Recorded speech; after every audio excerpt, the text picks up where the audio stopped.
జిల్లా క్యాతన్పల్లి మున్సిపాలిటీ దగ్గర గొడవపై మంత్రి వివేక్ స్పందించారు. బీఆర్ఎస్ నేతలు గూండాయిజం చేశారంటూ ఆగ్రహాన్ని వ్యక్తం చేశారు. మాజీ ఎంపీ బాల్కసుమన్పై పోలీసులు చర్యలు తీసుకోవాలని డిమాండ్ చేశారు. తాము కారులో వెళ్తుండగా అటాక్ చేయాల్సిన అవసరం ఏంటని ప్రశ్నించారు. బాల్కసుమన్ రాజకీయం చేసుకోకని రౌడీజం చేయకంటూ హెచ్చరించారు. తామెక్కడా కూడా అధికార దుర్వినియోగానికి పాల్పడలేదని చెప్పారు మంత్రి వివేక్. అసలు మేము అక్కడ పోయినప్పుడు స్ట్రేట్ పోతున్నాం, మేము ఎక్కడ గొడవ లేదు, ఏం లేదు యాక్చువల్లీ. కానీ ఆయననే రాళ్ళు తీసుకొని కొట్టడము, పాపము ఆ గొడవలో ఒక పోలీస్ కానిస్టేబుల్కి గాయాలయ్యి పాపం ఎన్ని సూచేసుకొని ఆయన హాస్పిటల్లో ఉన్నాడు. ఇద్దరికి గాయాలు జరిగినాయి.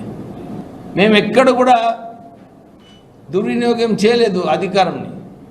కానీ వారు కావాలని మా మీద అటాక్ చేసి మళ్ళీ పోలింగ్ మా కౌన్సిల్ హాల్లో వెళ్ళినప్పుడు కూడా అక్కడ కూడా ప్రమాణ స్వీకారం అయిన తర్వాత మా కార్పొరేట్ కౌన్సిలర్స్ పైన దాడి చేస్తే ఇక వారు వాయిదా అయితేనే మేము బయటకు వచ్చినాం.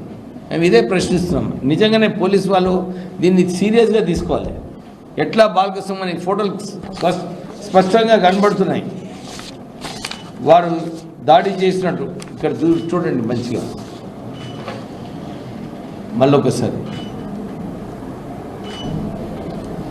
అసలు ఏం గొడవ కాలేదు. మేము మా కార్లో పోతున్నాము, మా కార్ని అటాక్ చేసేది ఏం అవసరం ఉంది? బాల్కసుమన్, నువ్వు నీ రాజకీయం చేసుకో, రౌడీ లేక బిహేవ్ చేయకు, అవసరం లేదు ఈ రౌడీజం చేయడానికి. ఎక్కడ కూడా నేను 2.5 సంవత్సరాలు అవుతుంది ఎమ్మెల్యే అయిన తర్వాత ఒక్క టీఆర్ఎస్ నాయకుడిని అరెస్ట్ చేయించిన చెన్నూరులో. చెప్పండి మీరు, ఆయన ఎంతమందిని చేయించిండు అరెస్టు? మీరు చెప్పండి. ఫ్రస్ట్రేషన్లో, ఓడిపోయిన ఫ్రస్ట్రేషన్లో ఆయన ఇష్టం వచ్చినట్టు చేస్తున్నాడు.